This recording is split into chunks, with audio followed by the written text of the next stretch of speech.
है यज्ञकर्ता की विनम्रता। ओम नमो नारायणाय। सुखदेव जी कहते हैं महाराज परीक्षित, लक्ष्मी जी जयमाल लेकर के चली। ब्रह्मा जी बैठे थे। लक्ष्मी जी ने ब्रह्मा जी को देखा, कहा है तो ब्रह्मा सृष्टि के रचयिता हैं, लेकिन बुढ़ा गए हैं। बोले भक्त वत्सल भगवान देवता हैं, त्रिदेव हैं, लेकिन ब्रह्मा जी बुढ़े ना हैं। आप लोगों ने देखा होगा, दाढ़ी वाड़ी रखे, वृद्धावस्था देख करके लक्ष्मी जी आगे बढ़ गई। आगे बढ़ी तो दुर्वासा ऋषि बैठे हुए थे। बोले कृष्णचंद्र भगवान की जय। महर्षि दुर्वासा बैठे थे। दुर्वासा को देख करके लक्ष्मी जी रुकी। बहुत बड़े ऋषि हैं तो ऋषि बहुत बड़े ऋषि हैं, लेकिन क्रोधी बहुत है। ये तो घर में एक क्षण चैन से रहने न देंगे। बोली भक्त वत्सल भगवान की जय। हैं बहुत बड़े ऋषि, लेकिन इनके क्रोध के सामने हमें एक मिनट भी घर में शांति मिलेगी? अशांतस्य कुतः सुखम। अशांत व्यक्ति को सामग्री रहने के बाद भी सुख नहीं मिल पाता। सुख लेना है तो शांति रखनी पड़ेगी। ओम नमो नारायण। और आगे बढ़ी लक्ष्मी जी जयमाल लिए हुए। संसादिक बैठे हुए थे। आचार्य जी आदरणीय गौतम जी उस सभा में संकादिक भी बैठे थे, जो 5 वर्ष की अवस्था वाले हैं। ब्रह्मा जी के मानस पुत्र हैं। सनक सनंदन सनातन सनत कुमार हमेशा 5 वर्ष की अवस्था वाले रहते हैं। लक्ष्मी जी ने देखा संकादिकों को भी, विचार तो किया कि ये पुरखों के भी पुरखे हैं, बड़े शक्तिशाली हैं, बहुत बड़े ब्रह्मचारी हैं, लेकिन इस बच्चे के साथ क्या शादी करना है? बोले भक्त वत्सल भगवान की जय।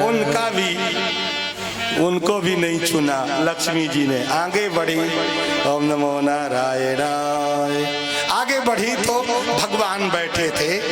उसी समय भगवान का दर्शन करके लक्ष्मी जी ने भगवान के गले में जयमाला डाल दी। बोले कृष्णचंद्र भगवान की जय। भाई लक्ष्मी जी तो भगवान की हैं। मैं एक बात कहना चाहूंगा, कथाएं बड़ी विस्तृत थी, संक्षेपीकरण करते हुए देखा आप लोगों ने लक्ष्मी जी ने किसका वर्ण किया? भगवान का।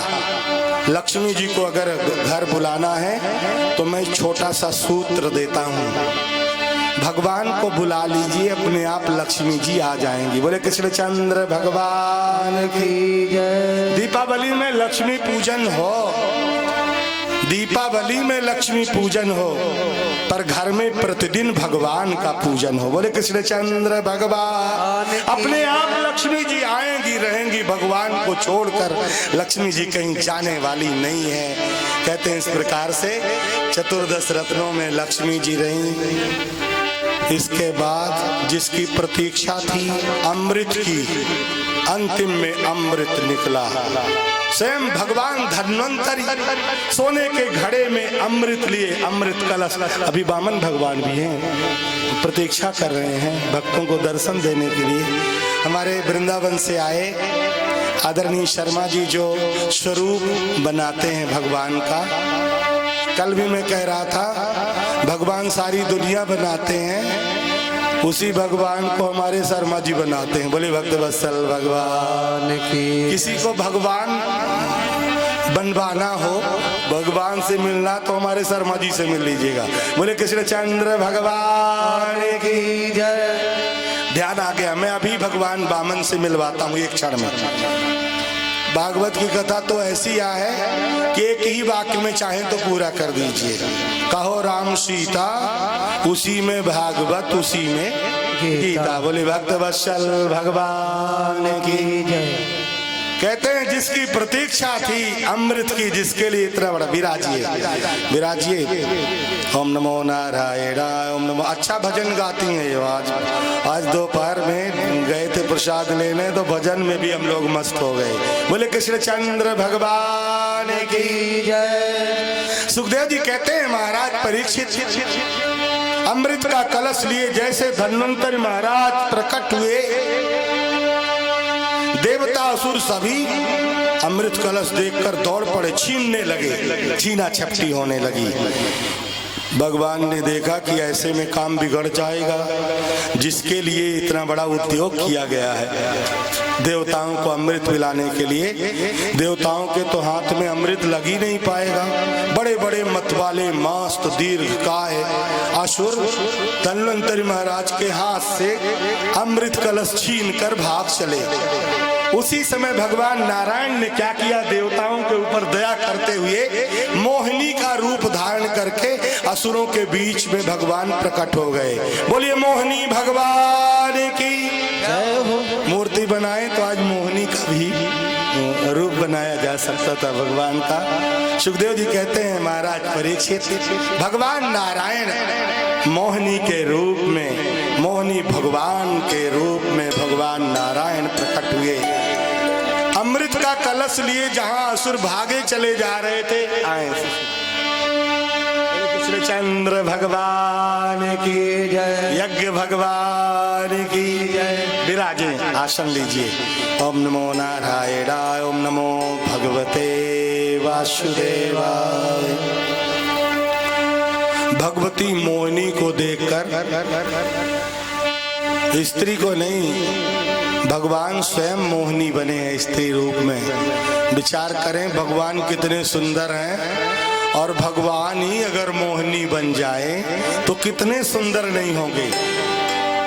सोने वो अमृत का कलश हाथ से छूट गया। बोले कृष्ण चंद्र भगवान की जय। मोहिनी भगवान का दर्शन करते ही जो असुर सोने के घड़े में अमृत लिए भगा जा रहा था, वो भी खड़ा हो गया। ओम नमो नारायण। ये कहाँ से आ गई, उसने कहा कहाँ से आ गई।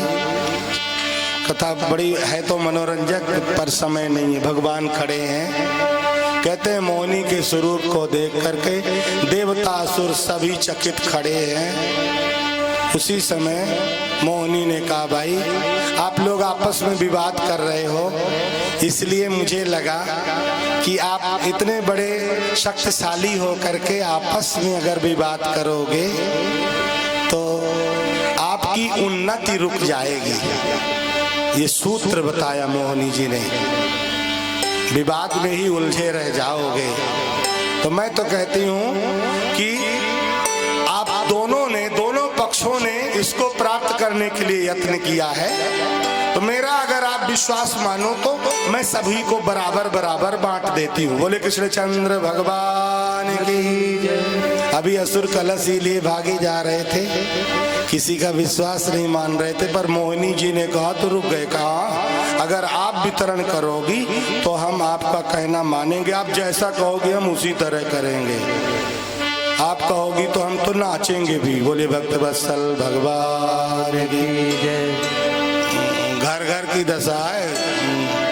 भगवान की कथा में अभी जन्म होगा तो भले संकोच में कोई ना नाचे, बैठे बहुत सारे लोग संकोच बस बैठे रह जाते, नहीं नाचते। घर में सबको नाचना पड़ता है। बोले भक्त वत्सल भगवान की, घर घर नाचना पड़ता है। ओम नमो नारायण। अभी मैं देखूंगा भगवान के दरबार में कौन नाचता है। ओम नमो नारायण। मोहिनी जी ने देवताओं असुरों सभी को पंक्ति में बैठा दिया, बांटना चालू किया। एक तरफ असुर बैठ गए, दूसरी पंक्ति में देवता बैठ गए। अमृत का कलश लेकर मोहिनी, ऐसा अद्भुत स्वरूप है कि देवता और असुर ऐसे स्त्री का रूप कभी देखा नहीं था। भगवान स्वयं स्त्री बने हैं। भगवान अभी तक भगवान न बनकर अवतरित होते थे, भगवान ही स्त्री बन गए हो। विचार करिए कितना सुंदर दृश्य होगा। मोहिनी जी अपने कमर में अमृत का कलश लेकर चल पड़ी, हाथ में लिया, हिलाया डुलाया, देखा, कहा अरे अभी ऊपर वाला पतला है, ऊपर वाला पतला है। ऐसा कहते हुए मोहिनी जी ने असुरों की तरफ कहा, देखो आपने हमें एक कलश सौंपा है। असुर न छीन लिए थे कलश, असुरों के हाथ से मोहिनी जी ने प्राप्त किया। मोहिनी जी ने कहा, देखो आपसे मैंने कलश प्राप्त किया है तो पहले आपको दूं, ये मेरा कर्तव्य है, लेकिन ऊपर वाला ये पतला है, मुझे लगता है कि मैं आपको नीचे वाला गाढ़ा वाला दूं। बोले भक्त वत्सल भगवान की। ऐसा कहते हुए मोहिनी जी देवताओं की तरफ से परोसना चालू किया। देव पंक्ति से कल अमृत बांटना चालू किया, बांटते हुए जा रही हैं। इधर असुरों में राहु बैठा हुआ था। राहु ने देखा कि लगता है हमारा तो नंबर ही नहीं लगेगा, पहले ही अमृत खत्म हो जाएगा, क्या करूं। यह सोच करके राहु उधर असुर पंक्ति से उठकर जाकर सूर्य और चंद्रमा के बीच में बैठ गया। बोले भक्तवत्सल भगवान की जय। इधर मोहिनी जी अमृत बांटती हुई जा रही थी, राहु सूर्य और चंद्रमा के बीच में जाकर बैठ गया था देव समूह में।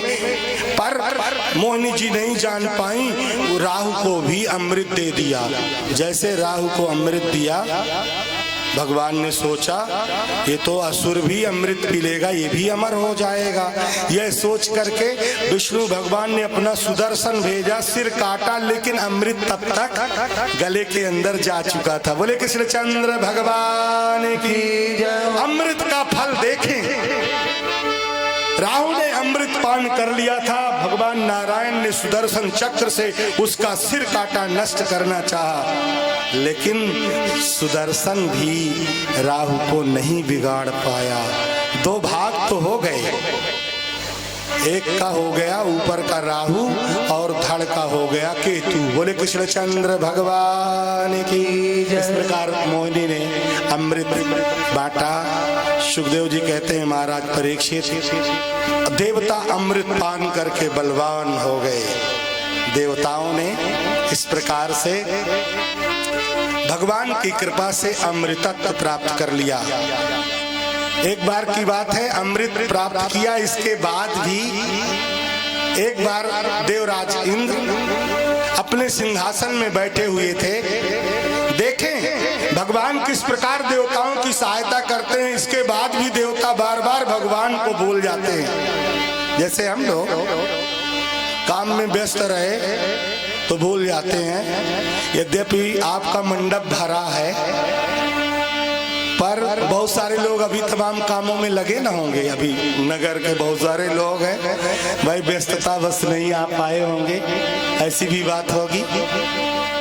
सुखदेव जी कहते हैं महाराज परीक्षित, ओम नमो नारायणाय, ओम नमो भगवते वासुदेवाय।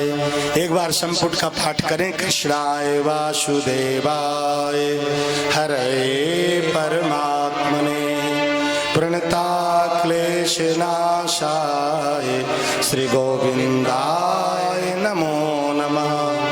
मैं सभी को धन्यवाद दूंगा, माताओं को भी धन्यवाद दूंगा। यद्यपि जीत इनकी लग रही है। बोले कृष्णचंद्र भगवान की। मैं एक बात का निवेदन करूंगा, आप अपनी तरफ अपने पक्ष में निवेदन करूंगा। भाई ये लोग तो सब लक्ष्मी जी के साथी हैं ना भाई, लक्ष्मी जी की बहनें हैं। बोले भक्तवत्सल भगवान की।